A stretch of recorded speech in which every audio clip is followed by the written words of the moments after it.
Itu santai aja Bang, biar aja saya menghadapi mereka. Di mana kata orang di dalam bahasa Yunaninya? Bang Suma, coba jangan kayak anak kecil Bang. Dengarkan dulu Bang. Silakan kamu tunjukkan kata orang dalam bahasa Yunaninya apa? Silakan. Aduh, hai, nggak berhasil menipu. Betul. Aduh, Saya parah tidak, betul. saya tidak Ya, ada download bahasa Yunani nih. Loh, saya minta bahasa Yunani original teks kitabmu apa tertulis di situ? Ada kata prasporo gak?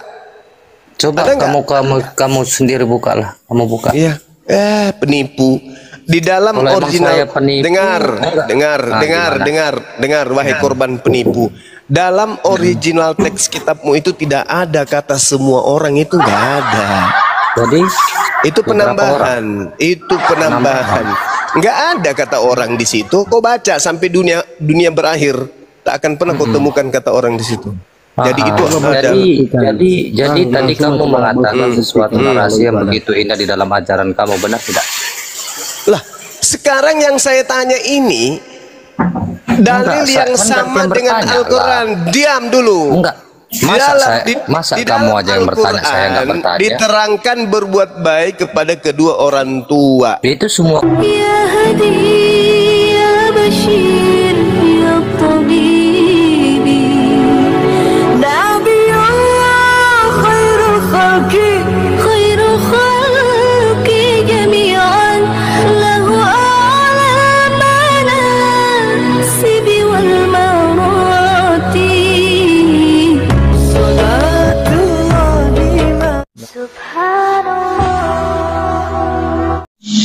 Bismillahirrahmanirrahim. Assalamualaikum warahmatullahi wabarakatuh. Kami semua yang dirahmati Allah, semoga Allah senantiasa curahkan segala rahmat, segala nikmat yang berkepanjangan dan tiada kamu hujung dari dunia hingga akhirat, insyaallah. Dan Allah pun kumpulkan kita para kaum muslimin di bawah naungan Rasul Allah beserta para nabi, beserta para orang-orang yang Allah kasih, Allah sayangi, Allah cinta, insyaallah di bawah naungan Rasul Allah kelak di mana tiada naungan selain daripada naungannya, insyaallah. Amin amin Allahumma amin. Kaum muslimin, pada kesempatan siang hari ini saya akan mengunggah sebuah video ya. Video ini mengisahkan tentang bagaimana perdebatan Akhizuma dengan orang-orang Kristen yang boleh dikata pauk-pauk. Dan prolognya ini kamu muslimin ya, ini di tempat wisata ini, kalau seandainya tidak berkabut, itu cantik sekali nih kamu muslimin. Itu gunung itu, tapi karena berkabut, ini di puncak gunung ini kamu muslimin. Kok malah cerita masalah ya. Nah, ini namanya ini di daerah Jawa Tengah nih kamu muslimin, Jomprit namanya. Nah, ini ada jalannya berkelok-kelok, wah ngeri sekali. Sampai ketakutan saya. Habis itu berhenti saya takut. Nah, oke, demikian kamu muslimin videonya. Menuhankan anaknya itu di mana? Dia kan bilang, saya ini hamba Tuhan, biarlah terjadi apa yang kehendak Tuhan sama saya. Kan dia bilang gitu. Nah, itu ketika dia berkata seperti itu, yang datang sama dia. Nah, waktu dia berkata itu seperti itu Tuhannya siapa? Maksudnya di situ. Itu makanya kalau kita berandai-andai, seandainya kamu babi, udah aku makan. Ya makanya saya bukan babi. Itulah makanya. Nah, sekarang anak orang dituhankan. Nah, berarti menuhankan Yesus juga berandai-andai. Itu bukan anak orang. Lah, itu bukan anak orang. Mamanya bukan orang. Mamanya orang. Nah, Yesus anaknya bukan? Iya, anaknya. Nah, berarti anak orang kan? Nah, kamu yang bodoh. Kenapa jadi saya dibilang itu bodoh? aja kamu nggak ngerti. Baluap, Yesus itu anak manusia, anak orang atau bukan? Iya, kamu pikir-pikir aja lah. Banyakan mana Kristen sama Islam? Kamu pikir-pikir aja, banyakan mana Islam atau Kristen? Lapar. Anda jangan mengibaratkan manusia itu dengan babi. Ingat ya, saudaraku. Sehina-hinanya babi, anjing-anjingnya anjing, tidak akan menyembah babi dan tidak akan menyembah anjing sesama jenisnya. Jadi kalau ada manusia menyembah sesama jenisnya, itu lebih hina dari binatang. Anakku dibunuh gimana? Kau lihat, masa Tuhan dibunuh, makan ikan goreng? Ku tanya dulu sama kau, Tuhan mana itu? Hei, tuan kau makan ikan goreng. Ada ilmu Bentar itu, lagi Bang Datuk. makan asam Gimana, padu Bang dia itu. Datuk? Gimana kung jawabnya kalau kau mute aku? Oh, kalian makanya ini. berikan data, jangan menghujat mencong kau, baluap. Yesus tak pernah mengaku Tuhan dituhankan. Dia selalu mengaku anak manusia. Bahkan pada penciptaan kembali dia juga datang sebagai anak manusia. Kalau dekat saya sembeli kepalanya itu. Serius. Ngomong nggak ada aturan. Nyembeli itu anak domba aja. Iya, nanti karena dia domba. Seekor anak domba disembeli aja. Iya, karena dia domba, Ustaz. Karena dia domba dia. Udah dia yang bodoh bilang orang bodoh, kan lucu itu. Iya, makanya saya katakan sehina-hinanya anjing tidak menyembah anjing. Ini lebih dari anjing loh. Bayangkan coba, sesama jenisnya disembahnya. Jelas telah lahir kepadamu anak manusia. Jelas manusia. Betul. Dan inilah yang kita katakan doktrin Jimen, ya kan? Mereka tak bisa lepas dari doktrin. Iya, makanya dia lebih hina dari binatang. Karena binatang aja tahu dia posisinya, tahu dia yang saya sembah itu adalah sesama dengan saya, kodratnya tidak lebih tinggi dari saya. Ini malah disembahnya. Bentar lagi botol kecap kau sembah itu. AM, selamat malam AM. Selamat pagi, Kristen. Selamat pagi. Kristen. Silakan, ada guru kami, Guru Gunda Bazuma, mau diskusi sama Bang Alif juga, silakan.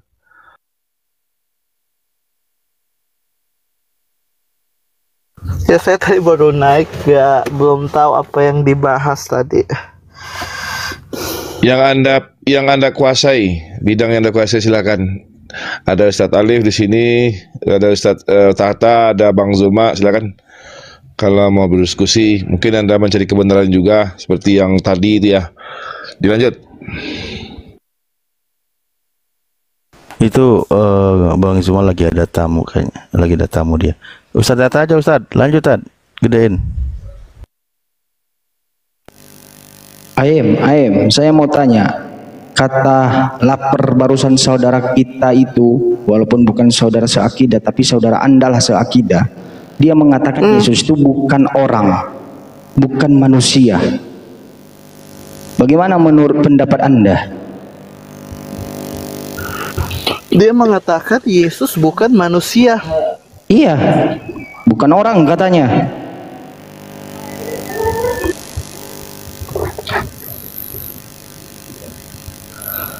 Menurut Anda Yesus itu manusia atau bukan? Iya, ketika berbicara Yesus pasti tidak akan bisa dilepaskan dengan kemanusiaan yang dia miliki. Kalau kita ini kan bicara Yesus, berbeda pendapat dengan Anda saudara, sama-sama kalian al-oten. Kenapa gitu? Kalian itu tidak gini saudaraku, buat kesepakatan dulu. Tiap gereja itu atau dia itu di bawah PGI ataupun di bawah gereja menyepakati bahwa Yesus ini kalau ditanya wajib kita jawab manusia, jangan pelin-pelan. Kenapa gitu? Tidak ada penegasan seperti itu gitu. Ini beda-beda. Ada yang bilang dia itu adalah manusia, ada yang mengatakan dia bukan manusia. Barusan kan saudara Anda tadi kan memberikan contoh gitu. Harus sepakat. Coba saya tanya ya, Ustadz Arif, Ustadz, saya mau tanya, pencipta langit dan bumi itu manusia atau bukan? Ya bukan lah. Nah, saya kolerasikan lagi, Pak Datuk, pencipta langit dan bumi ini adalah manusia atau bukan? Bukan lah. Nah, kami selaras. Anda berselisih paham. Sesuai nubuat Al-Quran mengatakan bahwa mereka berselisih paham tentang pencipta mereka, tentang agama mereka. Sesuai itu. Ayo. Tiba-tiba ayah mengatakan dia manusia. Yang botol kecap tadi yang diturunkan mengatakan bukan manusia, bukan orang. Jadi apa menurutmu? Laba-laba.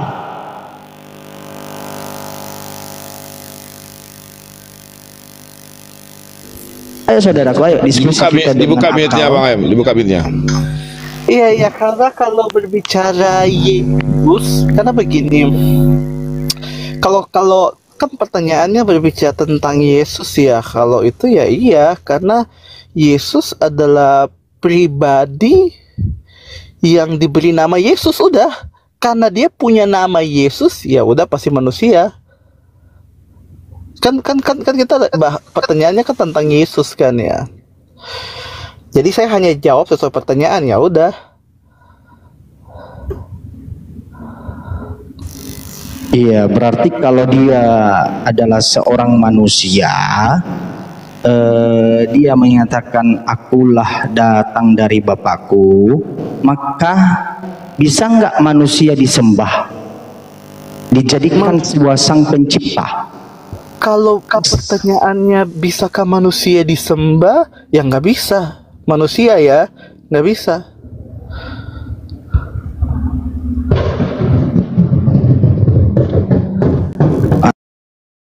Nah, justru itu kalau manusia tidak bisa disembah dalam pola kekristenan, pola pikir kekristenan, fikir agama Kristen, menyembah Yesus sebagai status kodratnya, identitasnya sebagai manusia, itu benar atau tidak sesuai dengan Bible atau tidak? Gini, kalau kita berbicara Yesus, kalau kita berbicara Yesus yang untuk disembah, itu beda ketika kita berbicara tentang Yesus yang adalah manusia, yang hanya manusia aja yang ditegaskan kan, itu beda. Kalau menurut saya ya itu beda. Karena kalau kita berbicara Yesus, kita nggak bisa lepaskan juga dari pribadi dia yang sebelum berinkarnasi sebagai manusia. Poinnya di situ apa, saudaraku? Kita tidak dapat poin di situ. Iya, oke, aku masuk dengan penjelasan tentang Yesus yang dimana keberadaan dia. Jadi begini, betul Yesus lahir dari perempuan, betul dia lahir dari seorang perempuan. Tetapi kalau kita berbicara tentang eksistensinya itu ada bukan pada saat dia lahir saja, tetapi dia udah ada sebelumnya, sehingga di dalam Yohanes dia bilang dia ada sebelum Abraham itu ada. Berarti keberadaan dia bukan saat dilahirkan. Betul ada pernyataan bahwa Tuhan itu nggak kelihatan. Karena Tuhan itu nggak kelihatan, supaya Tuhan bisa dilihat, dia harus melalui proses kelahiran menjadi manusia. Ini tipologi mana lagi nih? Tipologi. Enggak. Jangan dibilang tipu, ditanggapin aja. Karena kalau bilang tipu, saya juga bisa mengeluarkan pendapat yang pernyataan yang sama tentang tipu itu, karena saya bisa mengeluarkan pernyataan yang sama. Oke, saudaraku, saya sudah tangkap. Berarti, saudaraku, Yesus itu dia adalah sudah ada sebelum dunia ini tercipta. Karena patokan Anda Alfa dan Omega, betul atau tidak? Bukan hanya itu, yang di Yohanes yang tadi yang saya bilang bahwa dia bilang dia ada sebelum Abraham. Itu coba ditanggapi dulu, Oke, saya uji dengan apa penyampaian Anda itu. Mari kita uji apakah itu benar-benar atau tidak. Saya bawa data, ini langsung perkataan Bible. Izin tolong dibesarkan, saudaraku.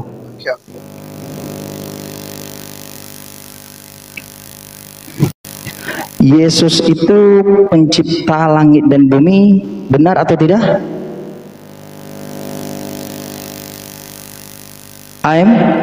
Yesus itu pencipta langit dan bumi yang patut disembah atau bukan?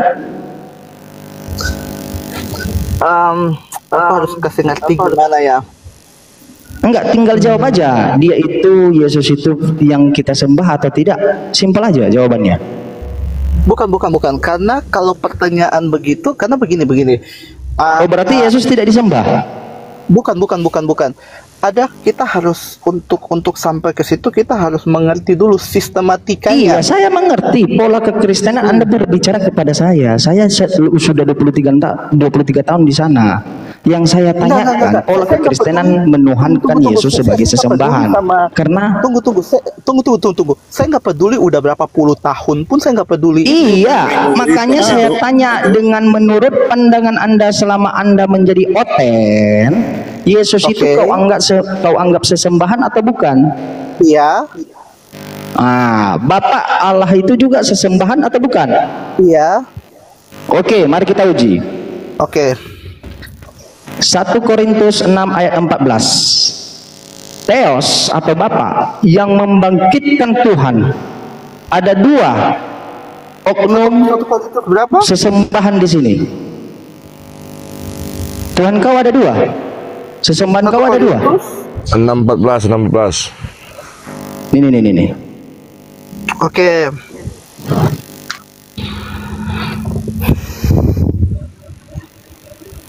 Remeng ini mau ngeripot tuh, ya tuh. Siapa? Remeng, jangan keluar Remeng. Remeng jangan repot-repot lah, atau nggak turun aja kau di bawah. Kita diskusi santai. Kau pakai data, kita tidak menghujat kok. Udah bisa bicara saya? Nanti Anda giliran Anda bicara, AM aja sekarang belum jawab. Kalau pula kau berbicara, kau kira ini pembagian sembako apa? Rebut-rebutan. Iya, karena host yang bilang saya kok nggak ngomong, nggak bicara, makanya saya bicara. Anda gimana? Saudaraku, siapa satu persatu ya. AM ini lagi buka 1 Korintus 6 ayat 14. Arif? Bisa saudara juga buka. Saya tanya dulu host, saya mau dikasih bicara nggak host? Gantian dulu. Sabar, satu persatu. Ini bukan pembagian sembako, saudaraku. Satu persatu. Anda mau jawab dulu, Remeng. Jangan keluar TikTok tapi. Iya, sabar. Anda stay aja di atas, stay aja di atas ya. Oke. Saya tunggu. Cuman jangan dianggap saya kalau nggak ngomong dianggap pripot. Enggak. Lagi saya lagi nungguin dengerin. Oke. Maafkanlah kami. Nggak ada yang nuduh Pak Remeng pripot, nggak ada. Aman di sini semua, kita lagi diskusi. Itu tadi si host bilang begitu. Iya, kan itu hanya praduga, kan bukan kesimpulan. Sabarlah. Jangan praduga tak bersalah lah, jangan praduga. Iya, kan udah terbukti Anda tidak merepotkan, udah, jangan panjang kali kayak rel kereta api kayaknya. Ya, lanjut. Di sana dinyatakan Bapa yang membangkitkan Tuhan. Pertanyaanku kepada Anda, ada berapa sesembahan di atas?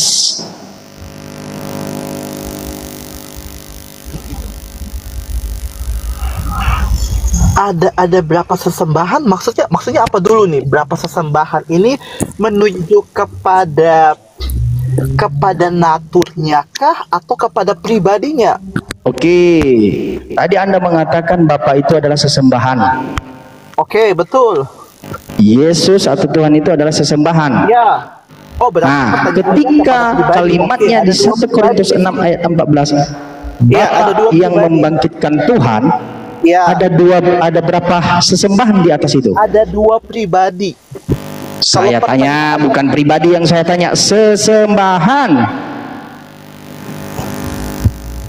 Ingat ya, kalau ditanya kepala, jawabnya yang diidentifikasi kepala, bukan ekor.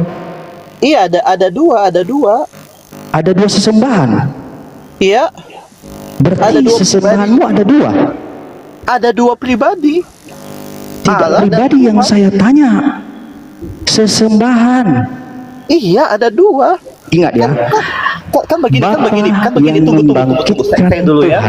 Pertanyaannya, kau mengatakan dari awal membuat pernyataan Bapa adalah sesembahan, Yesus atau Tuhan itu adalah sesembahan. Ketika kalimatnya Bapa yang membangkitkan Tuhan, yang saya tanyakan, ada berapa sesembahan di sana? Jawab, A, 1 sesembahan, B, 2 sesembahan, C, 3 sesembahan. Tadi kan udah jawab. Sesuai dengan ayat ini, 2 sesembahan.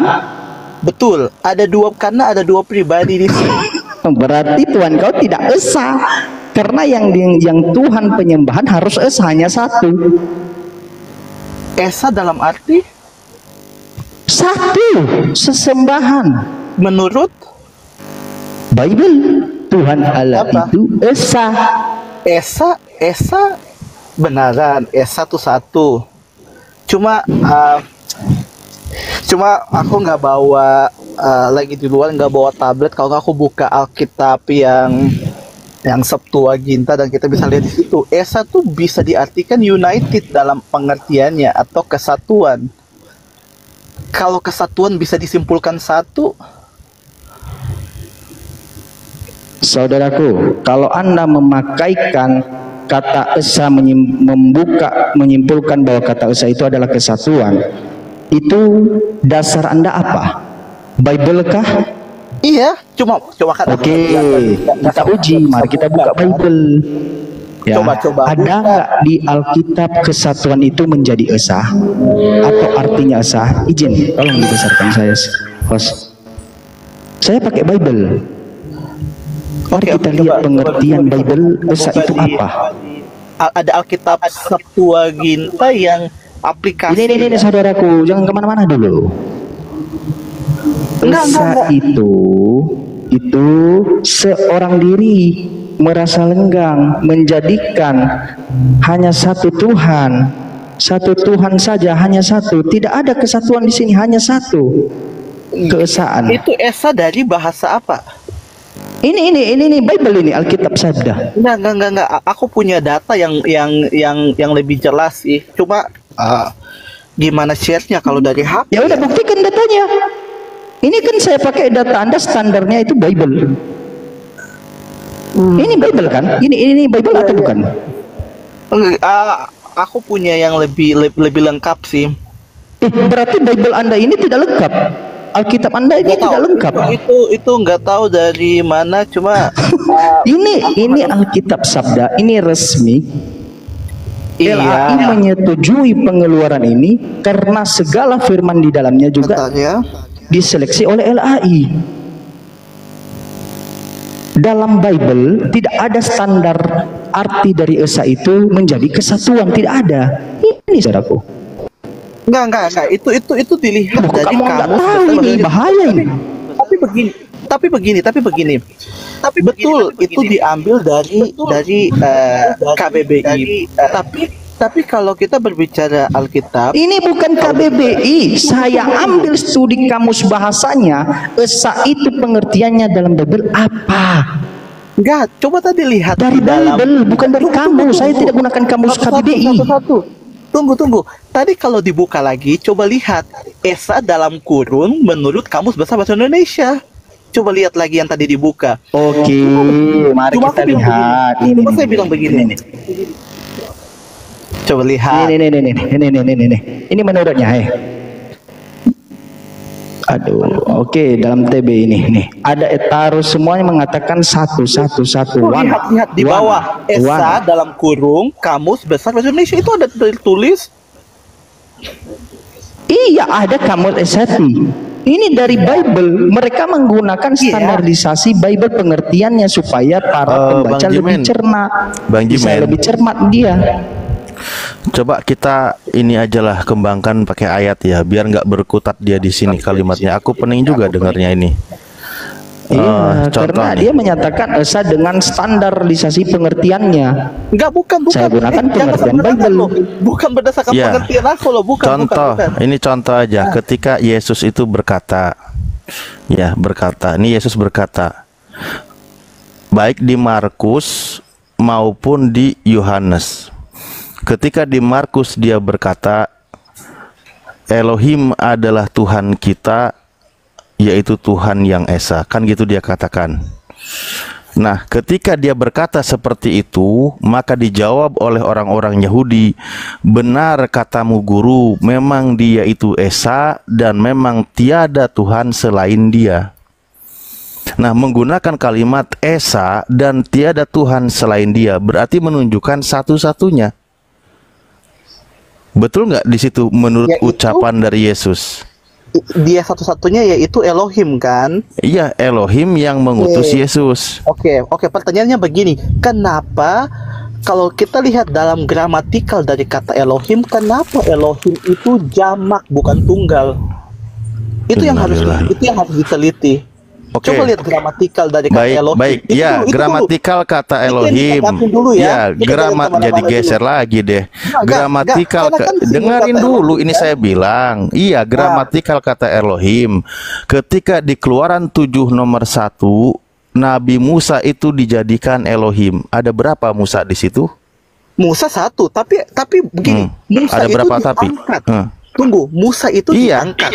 Dia diangkat jadi Elohim. Sekarang ada begini, berapa di situ? Cuma 1 Musa, tapi begini. Nah udah, Elohim itu yang Esa, Elohim yang disembah itu, yaitu yang Esa, tiada yang lain selain Dia. Iya, tapi kenapa gramatikal Elohim yang ditujukan kepada pencipta langit dan bumi itu, kenapa harus bukan tunggal, tapi jamak gitu atau plural? Coba itu yang ditanggapin dulu. Dan kaitannya dengan sudah saya jawab barusan. Dan kaitannya dengan Esa itu yang adalah kesatuan itu apa? Itu kan ada istilahnya tuh jamak li takdim, itu namanya kalau istilah dalam bahasa Arab. Kata jamak itu untuk menunjukkan keagungan. Enggak, kita udah lagi ngomong bahasa Arab loh. Enggak, dengerin dulu. Kan di dalam Ibrani Yunaninya. Kan ya sudah, sekarang ketika disebut Elohim kepada Nabi Musa ada berapa? Enggak bahas Musa, aku bahas yang kepada Allah. Iya, Elohim Musa dijadikan Elohim. Anda setuju atau tidak? Itu udah keluar. Ya udah, kalau nggak setuju jangan pakai perjanjian lama kalau gitu. Enggak. Balik lagi. Ya, enggak mulu. Iya, Elohim. Apa maknanya? Ya, sekarang Musa dijadikan Elohim. Musa ada berapa? Nah dong, kan kita balas Allah, kenapa harus bahas Musa? Dijawab dulu. Ya, membahas kata Elohimnya. Ini yang sedang dibahas kata Elohim. Oke, membahas gini. Nah, Elohim sekarang kembali pada Allah Bapa ini. Ya sudah, sekarang kembalikan kepada Tuhan. Sekarang makanya kembalikan kepada Tuhan. Contoh. Beda loh, Tadi saya tunggu dulu. Iya, saya nggak kemana-mana. Dengerin. Stop dulu. Dengerin dulu. Loh, kok jadi stop mulu? Anda ini bingung, dibahas ke Adonai Elohim Markus 12, Anda bahas kata Elohimnya.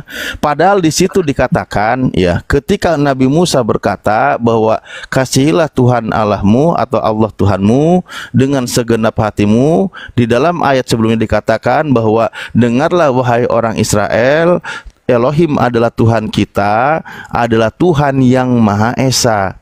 Nah, kalimat ini disetujui oleh orang-orang ahli Taurat dengan kata apa? Tepat sekali guru, benar katamu itu, bahwa Dia Esa. Apa? Dia jelaskan seperti apa kalimatnya, dan bahwa tidak ada yang lain kecuali Dia. Tidak ada yang lain kecuali Dia. Dia siapa yang Esa? Tidak ada yang lain. Dia itu di siapa? Dalam Tuhannya Yesus dan Tuhannya ahli Taurat. Dia itu siapa? Kan akan balik lagi ke Elohim kan? Tuhan yang mengutus Yesus. Iya, Tuhan yang mengutus Yesus siapa? Akan balik ke Tuhannya Elohim, Yesus kan? Iya, siapa? Elohim kan?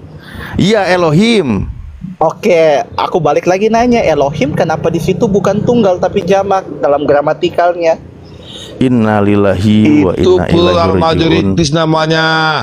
Udah Plural dijelasin majoritis tadi. namanya. Aduh. Nah, mari kita genapi kalimat pernyataan Yesus. Elohim, apakah Elohim di sini adalah Sang Bapa?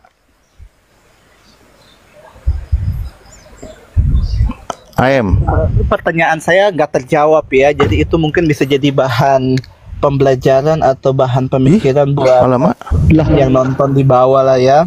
Botol kecap. Biar aku bilangkan sama kau. Dari tadi dijelaskan kepada kau apa itu Esa. Tiba-tiba Anda memframing sekarang kami tidak bisa menjawab. Anda yang tidak bisa menjawab, botol kecap. Memframing. Dan tadi saya pertanyaan. Oke, mari kita buktikan. Ini nih, saya pakai data, pakai bahasa apa? Bahasa Yunani, bahasa Ibrani Anda. Bahasa Yunani dan Ibrani. Saya kan lagi ini. Dengar, diam dulu muncung kau. Baluap, dengar. Makin diberi hati minta jantung kau. Oke, silahkan. Semoga bisa. Diam muncungmu. Anda habis ini saya izin Bang Zaman ya, saya buktikan kalau Elohim itu bukanlah jamak.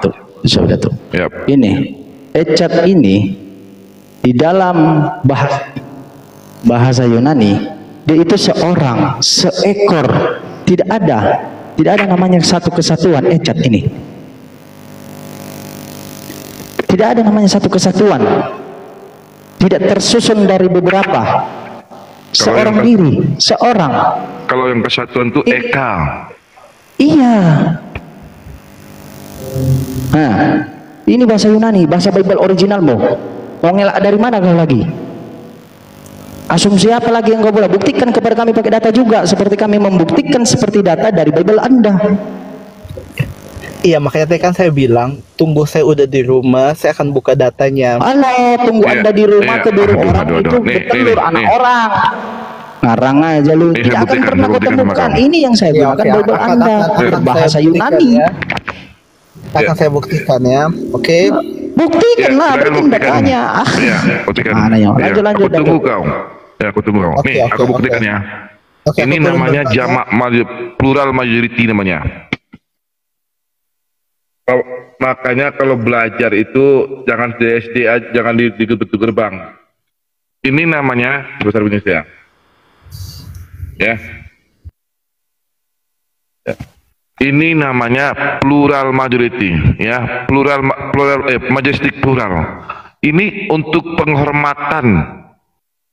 Ini bukan untuk banyak orang, banyak Tuhan. Makanya di dalam Elohim tersebut itu keagungan. Bukan untuk Tuhan-Tuhan, tapi keagungan. Makanya dipakai im. Sama kalau bahasa Semitik begitu. Bahasa Arab ketika saya panggil Anda antum, itu bukan berarti Anda itu jamak.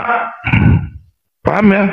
Coba mohon dijelaskan suatu entitas itu apa? Kan Aduh. suatu entitas.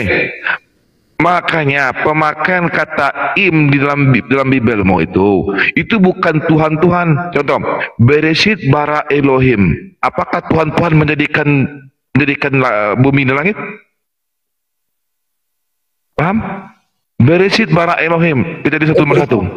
Itu kamu harus ngerti konteks dari ayat itu. Konteks katanya. Kalau kamu ngerti Gabung kan? konteks akan seperti Konteksnya. Bereshit bara Elohim. Apakah orang-orang Yahudi mengatakan Tuhan menjadikan langit dan bumi? Enggak. Coba lihat dari ayat 1. Itu kan nggak ada ilmu kan? Nggak ada ilmu kan? Konteks kau bilang. Bereshit bara Elohim. Di situ terus Elohim. Apakah di situ Elohim itu jamak banyak? Jawab. Lihat konteksnya dari ayat 1. Kejadian 1 nomor 1. Bereshit bara Elohim. Harusnya kan Bereshit bara Eloah. Kenapa pakai kata Elohim? Iya.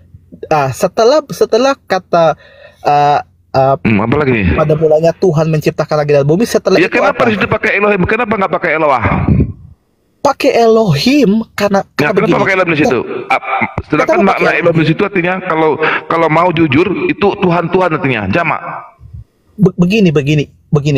Ketika pakai kata Elohim, setelah itu maka di situ akan muncullah roh Allah. Pertanyaannya kenapa memakai kata Elohim? Iya. Padahal di situ ya kalau menuju kepada artinya, makanya kau nggak ngerti bahasa Semitik. Bahasa Semitik itu ada namanya plural majority, majesty. Apa itu keagungan? Makanya di situ dipakai im. Bereshit bara Elohim, bukan Bereshit bara Eloah. Itu kalau lihat satu ayat aja. Aduh, nggak punya ilmu. Kalau lihat satu ayat aja. Tetapi kalau kita lihat satu pasal. Apa? Pertanyaannya, kenapa di situ memakai im Elohim? Kenapa nggak pakai kata Eloah? Aku jelasin ya. Kenapa ada kata Elohim? Karena kalau kita lihat dalam konteks, maka kita akan menemukan di ayat setelah ayat 1. Apanya yang ditemukan ini? Ini tentang masalah plural majority yang ada dalam Kejadian 1:1. Harusnya kalau kau mau memakai tunggal di situ, harus memakai Bereshit bara Eloah. Iya, makanya kan bukan Elohim. Makanya dalam bahasa Semitik, kau tahu nggak bahasa Semitik itu apa? udahlah. Kau tahu nggak masa semetik itu apa? Kalian yang benar lah, nggak apa-apa. Aduh, nak punya ilmu kau. Punya ilmu, aku mau Nak jelasin. punya ilmu. Saya mau jelasin, dipotong terus. Iya. Dibilang nggak punya ilmu, Iya. itu kan framing. Tadi Kok framing? ngomongnya Kenapa lain. tidak memakai kata Elowah? Kenapa pakai kata im di situ? Kalau diskusi yang adil lah. Iya, saya tanya sama kau. framing terus. Di situ Bereshit bara Elohim. Kenapa tidak memakai kata Elowah? Padahal Elowah itu tunggal. Udah. Silakan. Saya jawab. Udah ya, saya jawab diam ya. Ya silakan. Diam ya. Silakan. Oke. Kenapa pakai kata Elohim? Tadi saya bilang, ketika dilihat dari konteks di dalam pasal 1 itu, kita akan menemukan di ayat kedua ada roh Allah. Kita akan temukan Alhamdulillah. Yang saya tanya pasal 1 nomor 1, bukan keluarnya. Kenapa di situ memakai kata im? Itu yang saya tanyakan. Iya. Kenapa nggak pakai kata Eloah? Kalau cuma dilihat, udahlah. Aduh, nggak punya ilmu Saya kau. jawab, saya udah Ngapain jawab, pula? dipotong. Ruah Udahlah, Hokades, nggak ruah Elohim. Apa hubungannya dengan ruah Elohim? Yang saya minta Kejadian 1 nomor 1, kenapa di situ memakai kata Elohim? Padahal secara makna itu kan tunggal. Kenapa?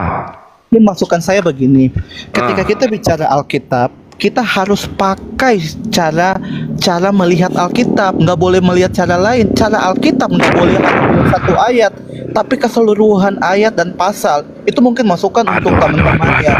Jadi itu cara melihat yang tepat seperti itu. Ya. Oke, Ya, saya harus dalam dukung. pemaknaan begini ya. Karena nggak ada- Dengar. Kau yang nggak ngerti, kau nggak punya ilmu. Ya, kau tahu nggak bahasa Semitik itu apa? Framing terus aja, nggak apa-apa. Enggak, bahasa Semitik itu tahu nggak bahasa Semitik apa? Kalau bahasa pagan betul nggak ada.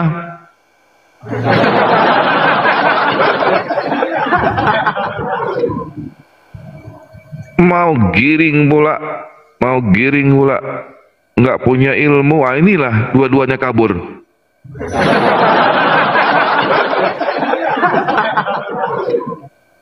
Ya, izin Bang Sut ya. Izin Bang Alif, lanjut Bang Alif.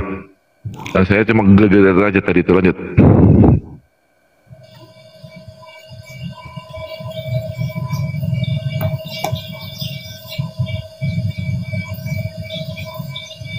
Silakan, Pak Hendri, Islam apa Pakistan? Hendri, Islam apa Pakistan? Islam. Islam ya. Yang buat yang Kristen, silakan. Ada yang lain enggak? Silakan. Minta permintaan naik. Assalamualaikum Bang. Waalaikumsalam. Ada yang Kristen naik kan? Ketua Paskol TV ini Islam apa Kristen nih? Kita naikkan dulu. Ketua Islam apa Kristen? Ketua. Ini ada Syah nih. Ketua Islam apa Kristen? Ketua. Silakan Ustaz Tata di Sabesan Ustaz Tata. Nih silakan ada nih, saya geger itu tadi. Silakan, selamat malam Adisha. Oh, selamat malam, brother. Iya, Lanjut mau aja, bertanya atau diskusi? Silakan, ada guru-guru saya di sini. Lanjut. Kalau saya bertanya nanti 100% kalian itu takiyah. Silakan Ustaz Tata. Ada yang mau bertanya? Iya, 100% kalian itu akan takiyah. Takiyahnya di mana? Salah satu Silakan contoh ya. ada Ustaz Alif, silakan. Ada guru kami di sini. Lanjut. Salah satunya contoh. Jika saya bertanya alam walam hanya Allah yang tahu. Apa? Itu satu. Dan satu lagi, pasti kalian itu akan mengelak dan berbohong demi 3 hal. Apa itu? Sedangkan Daripada Paulus ngajarin bohong waktu penginjilan 1 Korintus 9 21 sampai 23. Karena agama pengemis kalau kayak gitu, Bre. Iya enggak? Oh, emang kalau agama pengemis kita bilang, Bray, di pengemisnya di mana, Bray? Itulah ruko nggak lunas gitu kan, kontrakan nggak dibayar baru 3 bulan, cabut aja. Itu kerjaan kalian di Jawa kan kayak gitu kan? Sewa ruko setahun, bayar 2 bulan pergi. Nah, gitu kerjaannya. Ya nggak? Bikin rugi pribumi aja kerjanya. Yang kerjaannya yang bikin kontak amal di pinggir jalan. Nah, tapi bayar ruko lunas. Enggak, yang bikin bayar ruko lunas gitu, nggak kabur. Bukan, yang lunasin ruko lunasin, rukonya lunasin, baru cabut, bisa nggak? Bukan itu. Lu kalau bisa sewa ruko buat bikin rumah ibadah, lunasin setahun. Jangan kabur pas 2 bulan 3 bulan. Bisa nggak? Kalau masalah itu brother. Agama kok jago ngutang aja kerja, ngutang aja. Jadi gimana dengan masjid musola dengan yang lunas IMB ada. Surat. Lunas. Berani. Gereja kau itu tanah wakaf dibikin rumah ibadah. Kok tiba-tiba kamu marah-marah sama saya? Loh ya, karena Kristen itu kerjaannya nggak bayar utang. Iya, koruptor paling gede di Indonesia itu orang-orang Kristen. Lu lihat aja cek, 10 koruptor tertinggi di Indonesia Kristen, bikin rugi. Udah paling bagus Kristen itu lepas dari Indonesia kayak Timor Leste. Udah paling bagus itu. Yakin. Apa? Mau marah lu? Nggak terima lu? Enggak, saya nggak marah, brother. Oh, ya udah kalau gitu pergi lu dari Indonesia, pindah Timor Leste sono. Lu bikin ruko di sono. Ya. Iya. Buset. Sekarang kalau misalnya gini gue kasih tahu, kalau misalnya Kristen ini ada gunanya di Indonesia, itu orang-orang kaya Kristen tinggalnya di Indonesia Timur, bukan di Indonesia Barat. Gitu. Tahu nggak lu? Kenapa Indonesia? Habis ya gue bongkar-bongkar ya kelakuan busuknya di Indonesia orang Kristen ya. Saya bisa bongkar ajaran kamu, brother. Ya sini keluarin 1 Korintus 9 lu keluarin. Iya, karena kan Allah kamu kan penipu. Loh, Tuhan kau ditipu. Maleakhi 3 nomor 9. Tuhan kau kena tipu. Nah, benar ya? Ya kenapa Tuhan lu korban tipu-tipu? Umatnya malah menipu. Kalau logikanya kan seperti main jalur belakang. Kalau kita mengurus surat dalam STNK lah ibaratnya kan macam kayak tembak ataupun sogokan. Kan seperti itu. Ujung-ujung kan Elohim itu kan mengerti juga dan tahu perbuatan dia. Ya kenapa ditipu? Kenapa Tuhan bisa ditipu? Ya bukan ditipu berarti. Kan inilah yang gue bilang lu takiyah di Korintus 9 itu. Lu baca di Maleakhi. Di Maleakhi. Lu mau kabur-kaburan. Lu bilang Tuhan kami maha menipu, kafir ditipu. Sekarang lihat Maleakhi nih. Lihat Maleakhi 3 nomor 9. Ini kelakuan Tuhan berhala ini. Maleakhi 3 nomor 9. Coba kamu telah kena kutuk, tetapi kamu masih menipu aku. Ya, kamu seluruh bangsa. Satu bumi nipu Tuhan lu. Coba tunjukkan orang kafir ditipu, coba. Ini lihat ini. Dalam Al-Qur'anmu coba. Ini, tapi lu udah sepakat ya, semua bangsa bisa menipu Tuhan, lu udah sepakat ya, Maleakhi 3. Maleakhi 3 nomor 9. Kan Tuhan kan itu udah berhala yang kayak gitu. Enggak, kan Tuhan tahu. Tuhan kau yang kena tipu. Kau bilang Tuhanku menipu.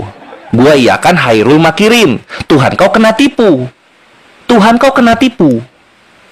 Iya. Mana yang blow on? Mana? Yahweh kau itu.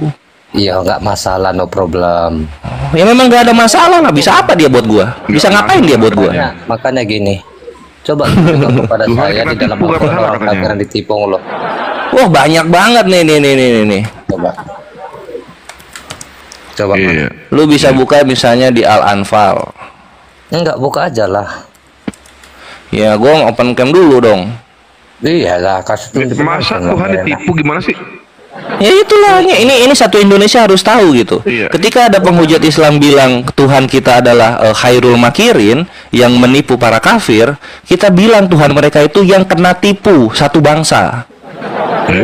Tololnya bukan main jadi Tuhan, anjir, bisa ditipu orang. Tolol jadi Tuhan? Iya. Memang itu. Masa Tuhan ditipu? Ya memang gak ada masalah, nggak bisa apa-apa juga. Bukan nggak apa-apa, nggak bisa apa-apa, itu yang benar, bre. Nggak bisa apa-apa, itu yang benar. Hebat ini tuh, kalau kamu bisa kan menipu aku Tuhan. tahu gini ya. Narasi yang kamu katakan itu kan hebat banget ini. Seperti itu. Ya memang begitu Tuhan kok emang kenapa gitu? Kores itu tahu banyak aibnya Tuhan-Tuhannya penghujat Islam, tahu banyak gua. Dari kena tipu, nggak punya rumah, hidupnya minta-minta gitu, tahu gua semua. Yang hidup minta-minta itu siapa? Filipi 2 nomor 6, di sana Matthew Henry bilang, Tuhan kau tidak punya rumah dan dia hidup dari sedekah. Minta-minta, bre. Iya. Coba lu lihat Yesus, ada nggak di Matius sampai Yohanes itu dia punya rumah? Memang benar nggak ada. Dari mana dia hidup kalau nggak punya rumah? Minta-minta lah. Matius 7 nomor 7 lu baca deh. Mintalah maka kau akan diberi. Apa ini ajaran pengemis? Benar. Itu kan kepada siapa? Coba orang Kristen mana yang diminta ngasih uang? Orang Kristen mana? Itu kan ibaratnya mengatakan ke kami. Nggak ada ibarat di situ. Jangan lu takia Korintus di sini. Lu baca Tuhan kau itu. Biar 6 santai. Enggak, gua memang begini. Karena gua apa ya? Gua kebal hukum. Kalau gua lawan penghujat Islam, gua kebal hukum, bre. Jadi enak gua mau ngomong apa aja. Nih di sini diajarkan begini, lihat di sini. Dengerin ajaran Tuhan lo. Mintalah maka akan diberikan kepadamu. Carilah maka kamu akan mendapat. Ketoklah maka pintu akan dibukakan bagimu. Gua tampar ini kalau ada yang minta-minta di rumah gua. Bawa-bawa ayat ini.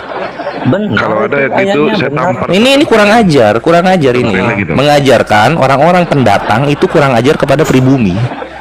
Jadi gimana dengan onglo kamu yang butuh pinjaman? Aduh. Loh, cukur gunting cukur itu urusin dulu. Hah? Gunting cukur ya saya 720 lu urus dulu, baru soal pinjaman. Saya bisa buka dari perkataan onglo kamu. Oh ya lah, gue juga bisa buka perkataan Yahweh lu. Lu ngomong pinjam Yahweh lu malu di situ. Yesus lu, ini anaknya ngajarin minta-minta, ini bapaknya tukang pinjem. Ya saya 720. Pada hari itu dengan pisau cukur yang dipinjam dari seberang sungai Efrat, yakni Raja Asyur, Tuhan akan mencukur kepala dan bulu paha. Apa ini kerjaan Tuhan lu? Enggak. Aduh. Jadi apa kerjaan Tuhan lu ini? Apa ini? Pinjam. Nah, gimana dengan Allah Subhanahu wa taala yang sakit? Enggak ada enggak ada Tuhan kami pinjam pisau cukur, enggak ada. Allah Subhanahu wa taala sakit gimana kabarnya? Waduh, Allah Subhanahu wa taala sakit di mana? Di mana Allah Subhanahu wa taala sakit? Tuh, tunjukin hadisnya. Nanti Yesus lu gua bikin malu di situ. Ya, nanti tunjukin hadisnya. Anjing Tuhannya tukang pinjem, tukang minta-minta. Sekarang soal apa sakit gitu. Iya, nanti saya kasih sendiri. Parah mana sama ini nih? Parah mana sama ini ya? Lu baca di sini nih, ini. Nih, di sini. Di mana? Di KPR 9. KPR 9. Enggak apa-apa. KPR 9 lu cari sendiri lah. Di sini gua cuma mau penghujat Islam doang gua. KPR 9. Saulus, mengapa engkau menganiaya aku? Itu gimana Tuhan lu dianiaya? Udah diperban, udah. Benar, Tuhan lu dianiaya, benar. Itu emang benar lah logika. Ya berarti berhala Tuhan lu anjir bisa dianiaya ciptaan. Gini brother, logikanya seandainya kamu melihat anak kamu dianiaya orang, kamu terima tidak? Apa hubungannya ini anaknya dianiaya ini? Itu dia, makanya jangan. Mana bapaknya ngelawan? Mana bapaknya negor Saulus mana? Ampun dah, itu kan mana ada bapaknya negor Saulus? Turun ke bumi aja bapaknya nggak berani. Anaknya diacak-acak Roma, bapaknya nggak berani turun. Ya apalagi bapaknya. Bapaknya itu Yahweh itu loh. Anakku yang kukasihi kepadanya lah aku berkenan. Itu bapaknya yang ngomong kan? Yote Pape itu kan dirinya sendiri. Ya udah turun sini semuanya. Lawan itu Roma. Lawan itu Roma. Iya, masa iya lawan Roma lo anjir. Coba lu pikir Adi, lu pikir Roma. Lu pikir Adi, lu pikir ya double-nya Tuhan lu di sini, Bre. Dia mau menggenapi hukum Taurat pakai hukumnya pagan, hukum salib. Double gak Tuhan lu? Ya kan itu. Sekarang lu mau ngata-ngatain Tuhan yang maha suci, yang maha tinggi Allah Subhanahu wa taala. Padahal yang double Tuhan lu. Mau menggenapi hukum Taurat pakai hukum pagan. Kepikir nggak lu sampai sana? Saya kalau kamu bilang saya terpikir untuk kepikir nggak sampai sana? Gua tanya, kepikir nggak lu sampai sana? Tuhan lu bikin hukum Taurat, kedua hukum kasih, ngegenapin pakai hukumnya Roma. Otaknya di mana Tuhan lu? Soalnya di manusia, jadi ada otaknya. Jadi gua tanya otaknya. Itu kan nubuatan dia, gimana sih? Di mana nubuatan akan disalibkan? Di mana? Kan nubuatan dia kan di dalam. Di mana? Kejadian berapa? Coba gua pengen tahu. Ada hukum salib di Kejadian, baru tahu gua. Mana di mana coba? Hukum salib itu tidak ada dalam perjanjian lama. Ya terus ngapain disalib kalau nggak ada nubuatan salib? Kalau nubuatan tentang kematian dia banyak. Ya udah matinya yang lain kan jangan disalib. Salib kan punya pagan. Salib kan punya pagan. Kalau salib punya pagan, punya Roma. Nggak ada satupun orang Yahudi menggunakan hukum salib untuk orang-orang yang menghujat Allah. Jadi gimana lah Yahudi itu 4. Pertama di apa? Strangulation, dicekek, kedua digantung, ketiga dibakar, keempat dipenggal. Lu disalib. Enggak, kalau kita main kayak gitu kan Iya. saya pun bisa. Ya udah mainkan lah. Ya karena kamu Dari protes tadi lu sendiri. keteteran, coba kita kan lu apa, lu nggak suka Islam gitu kan karena takia gitu. Gue nggak suka Kristen karena aib Tuhannya. Gitu loh. Sebenarnya gini, Bre, orang Indonesia itu baik, santun, ramah gitu. Tapi karena agamanya Kristen, mereka menghujat agama yang lain. Jadi yang salah ini agamanya sebenarnya, bukan orangnya, bukan. Islam. Contohnya baiknya Islam di mana coba? Loh, Indonesia lihat Indonesia. Lu kalau misalnya makan di warteg beda bayarannya. Oh, kamu kafir ya, 37.000. Ada kayak gitu? Enggak. Tunjukkan aja sama saya. Tunjukkan aja seperti mana kedamaian Islam itu, keindahan Islam itu di Indonesia. Coba tunjukkan. Lu lihat, lu boleh beribadah pakai gereja asal berizin. Tapi ujung-ujungnya lu belakang-belakangnya nggak bayar lu. Akhir bulan lu nggak bayar. Congor, bro. Modal congor. Lu modal congor, anjing. Gereja paling banyak di Asia, Indonesia. Bro, modal congor di mana? Coba lu lihat Uganda. Coba lu lihat sana Burundi, coba banyak mana gerejanya sama Indonesia? Enggak, kamu nggak tahu. Sekarang gini lu, Kristen di Indonesia 7% sama gerejanya, banyakan gerejanya. Itu satu orang satu gereja bisa itu di Indonesia itu. Ampun dah. Tumpah anjir. Buset lu. Lu tahu di Pantai Indah Kapuk, lu tahu di Pantai Indah Kapuk, Pantai Indah Kapuk Jakarta, itu nggak ada masjid, sana gereja semua isinya. Gereja, penggusuran gereja, pelarangan ibadah gereja gimana itu? Siapa yang mengizinkan ngebom gereja di mana? Di mana mengizinkan ngebom gereja? Itu kelakuan siapa itu? Lah, mental victim anjir. Lu kalau misalnya tahu itu teroris ngebom gereja, lu mati semua di sana langsung ke surga. Nah, jangan nangis. Anjir, katanya udah keselamatan. Dibom nangis. Kami dibom, kami disakiti. Ya. Itu teroris kalau masih hidup kan. Lah, kami langsung ke surga Bapak. Ini kami ngasih jalannya. Langsung ke surga Bapak. Kok takut, kok nangis? Tunjukkan sama saya ajaran Islam itu seperti mana, Kak, yang adem-ademnya. Yang adem-ademnya? Lu sekarang di Indonesia lagi ngapain ini? Yang baik. Enggak seperti di Islam itu, ketika orang memberi salam, kita menjawab salam. Ketika ada tamu datang, kita memuliakan tamu gitu. Enggak kayak Kristen anjir, 1 Yohanes 10. Di mana datanya? Waduh, memuliakan tamu banyak banget, Bre. Ada orang banyak banget memuliakan tamu. Assalamualaikum. Di mana datanya? Saya mau mainin dia sebentar, Bin. Siksa. Supaya lama. Dia udah sakit hati sama gua. Ya, habis ini kamu Saya lagi. nggak pernah sakit hati, brother. Santai aja kok. Oke, habis ini. Lo iya emang Tuhan lu nggak ada harga dirinya, gimana lu mau sakit hati? Duh, moderatornya di mute saya. Gini, adik. Kamu saya tantang pakai ayat ya, tentang ayat-ayat kebaikan dalam Bible. Saya dalam Al-Quran ya. Kalau kamu berani, kita lanjut. Kalau tidak berani, lanjutkan dengan kores lagi. Gimana, berani?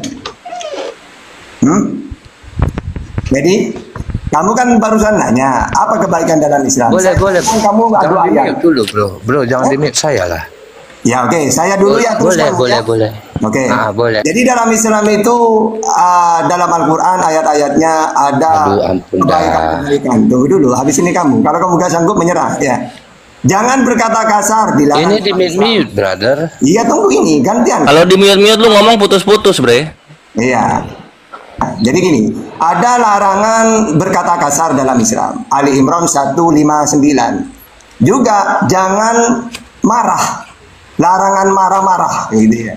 Ali Imran 134. Juga berbaiklah kepada orang lain. An-Nisa 36. Terus nanti jangan sombong. Nah, Luqman ayat 18.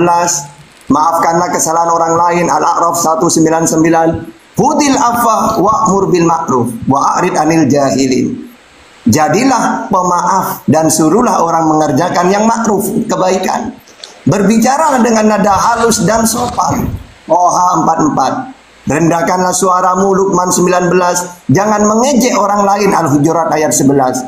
Berbaktilah kepada orang tua, Al-Isra 23. Jangan mengeluarkan kata yang tidak menghormati orang tua, Al-Isra 23. Jangan memasuki kamar pribadi bapak ibu, An-Nur ayat 58. Nah ini saya masih ada ratusan ini ya. Saya 10 dulu. Nah kamu dulu silakan. Kamu pakai Bible coba. Ayo coba. Ini saya dengar tadi jangan mengejek. Kok kenapa tadi ada yang mengejek tadi? Ya habis ini kamu dengan saya pakai data tadi. Silakan Edi. Ya udah, kalau saya mudah aja kok. Apa? Dalam kitab Musa, dalam hukum Elohim, Ya, Elohim berkata kepada Musa untuk menuliskan tentang hukum Taurat dalam dua batu lot batu ya, dalam dua batu lot batu. Jangan Musa, bre. Yesus, jangan Musa. Yesus. Orang Ya. Yahudi kamu. Yesus. Bro, YTVP itu kan adalah Yesus itu sendiri, gimana sih? Di mana datanya? Aduh, anjir. Dulu dilihat baca di Lukas lah, semua hukum Taurat telah digenapi sampai zaman Nabi Yohanes. Udah kelar itu. Yesus. Oke, kalau kamu mengatakan Anjing, terdiam kan lu, megap-megap kan lu. ya, Bapak bukan Yesus, Yohanes 13:16. Bapak lebih besar daripada Yesus, Yohanes 14:28. Bapak mempunyai hidup dalam dirinya sendiri, begitu juga anak mempunyai hidup dalam dirinya sendiri, Yohanes 5:26. Bapak lebih besar daripada aku, Yohanes 20:17. Bapakku di langit, Matius 18:19. Dia satu, Markus 12:28-29. Ya. Jadi Bapak bukan Yesus. Kalau kamu mengatakan Bapak adalah Yesus, Yesus keok juga Bapak itu. Ya. Jadi kalau kamu biar debat dengan Muslim pakai data, mencret kamu. Dinda tahta. Iya, gue rendah. Lanjut. Satu poin aja supaya ndak bingung dia ini. Dia kan pengikut agama penjajah. Jadi gini, kita kasih satu contoh, habis itu kita minta di Kristen ada enggak, gitu ya. Kalau di Islam perintah menghargai kedua orang tua yang beda akidah, yang beda agama. Al-Quran surah Luqman ayat 14-15, perintah menghargai orang tua kita yang beda agama.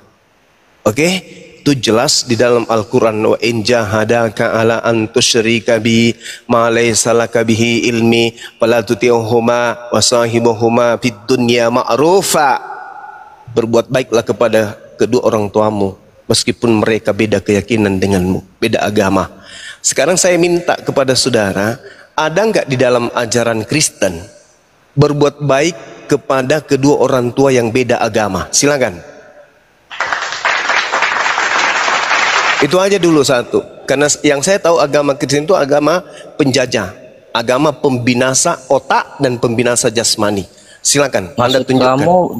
Kamu bilang Kristen itu agama penjajah. Yes.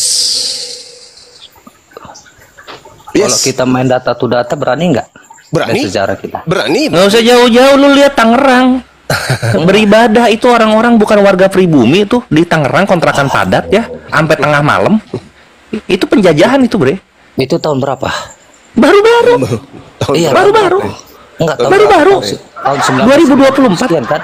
2024. Oh, baru-baru ya. Baru-baru, iya. Kristen itu tidak ada kalau jangan tidak ada jauh-jauh pembunuhan.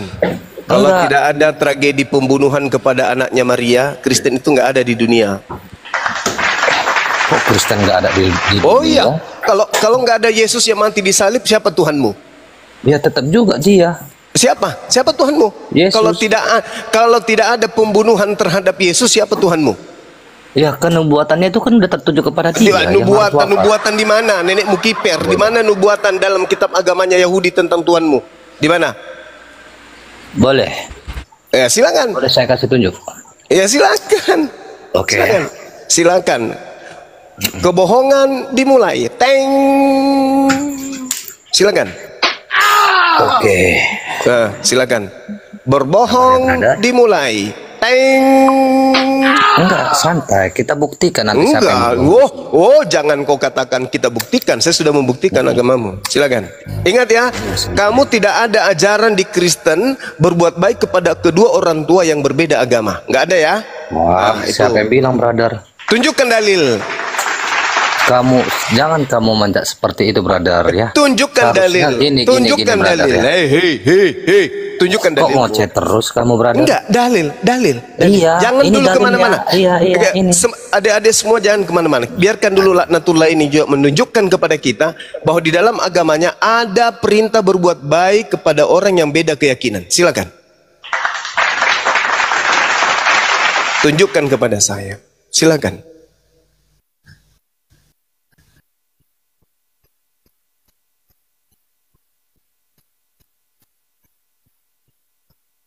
Dibuka mute-nya, Adi. 1 Petrus 2 ayat 17. Hormatilah semua orang, cintailah saudara-saudaramu takutlah akan Elohim, hormatilah raja. Yohanes Mana di situ? Tunjukkan dulu. Pelan-pelan. Di mana? Di mana? 1 Petrus 2 ayat 17, baca aja.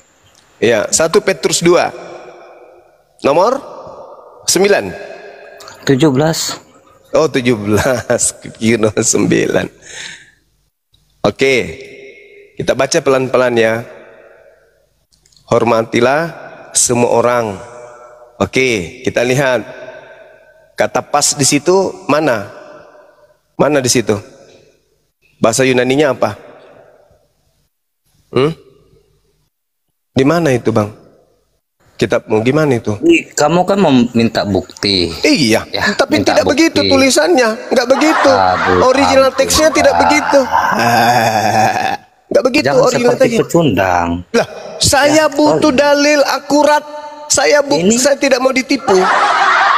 Hormatilah semua orang. Iya, Hormatilah hormati. semua orang. Hormati. Di mana ada kata Kasihilah orang di situ? Di mana? saudara-saudaramu. Di mana kata Takutlah- orang di situ? takutlah akan Elohim. Di mana kata Hormatilah orang di raja. situ? Di mana kata orang di situ? Ini Bang Di Suma. mana? Di mana? Bang Suma. Iya, Halo, apa? Bang Suma. Halo. Coba kalau diskusi itu udah Di bang mana? apa bang? Di mana? Bang, Di mana? Di bang mana? 8, bang Di mana? 1837 santai aja bang, biar aja saya menghadapi mereka. Di mana kata orang di dalam bahasa Yunaninya? Bang Suma, coba jangan kayak anak kecil, Bang. Dengarkan dulu, Bang. Silakan kamu tunjukkan kata orang dalam bahasa Yunaninya apa? Silakan. Aduh, hai, nggak berhasil menipu. Betul. Aduh, Saya parah tidak, betul. saya tidak Ya, ada download bahasa Yunani nih. Loh, saya minta bahasa Yunani original teks kitabmu apa tertulis di situ? Ada kata prasporo gak? Coba Ada nggak? kamu sendiri bukalah, kamu buka. Iya. Penipu. Di dalam Kalau emang original, saya penipu, dengar, wahai korban penipu. Dalam original teks kitabmu itu tidak ada kata semua orang, itu nggak ada. Jadi itu penambahan, nggak ada kata orang di situ. Kau baca sampai dunia berakhir, tak akan pernah kau temukan kata orang di situ. Jadi itu ada. Jadi tadi kamu mengatakan sesuatu narasi yang begitu indah di dalam ajaran kamu, benar tidak? Lah, sekarang yang saya tanya ini dalil yang sama dengan Al-Quran. Diam dulu. Enggak. Masa kamu aja yang bertanya, saya nggak bertanya? Diterangkan berbuat baik kepada kedua orang tua. Itu semua orang itu berarti tidak ada kata orang di situ, Bahlul. Nggak ada kata semua orang itu nggak kata tidak orang. ada kata orang di situ, Bahlul. Jangan seperti itu, Bahlul. Kitabmu yang ada di Indonesia itu ingin menyamai kitabnya Islam. Tidak ada kata orang dalam original teksnya. Aduh ampun dah, nggak berhasil menipu malam ini. Ampun dah. Ya, Takia Korintus. Ya. Nggak berhasil menipu malam ini. Gini, cuma coba kamu. Nah, demikian tadi kamu muslimin ya. Perdebatan biasa ya. Kristen memang begitu. Jadi kalau kita uraikan berbagai macam dalil disampaikan, mereka tetap tidak mau tahu gitu ya. Tetap tidak mau tahu. Karena apa? Karena kedunguan itu mereka pelihara ya. Nah, ini kaum muslimin ya. Wah, ini jalanannya tuh cantik sekali kaum muslimin. Letter S. Wah, pokoknya mengerikan. Nah, jadi berkelok-kelok. Berkelok-kelok. Nah, jadi jalan pun mesti pelan gitu ya. Ternyata ini tembus ke daerah Wonosobo nih kaum muslimin. Dari arah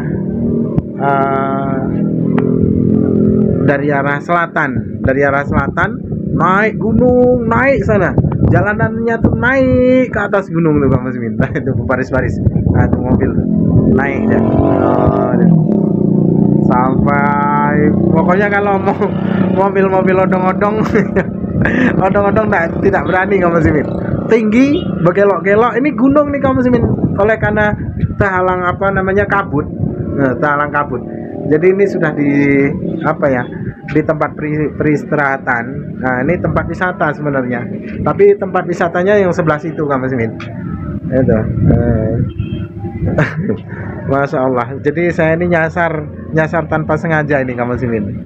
Tidak sengaja sampai sini. Aduh ya Allah, ternyata cantiknya luar biasa nih kuasa Allah, yang dimana Allah menciptakan dari segala sesuatu apa yang Allah kehendaki, ya sebagaimana tertulis di surah Ar-Rahman. Nikmat yang mana lagi yang tidak kau dustakan. Baik kaum muslimin, mungkin hanya itu saja yang dapat saya sampaikan dan saya akhiri di sini. Wassalamualaikum warahmatullahi wabarakatuh. Ya Hadi ya Bashir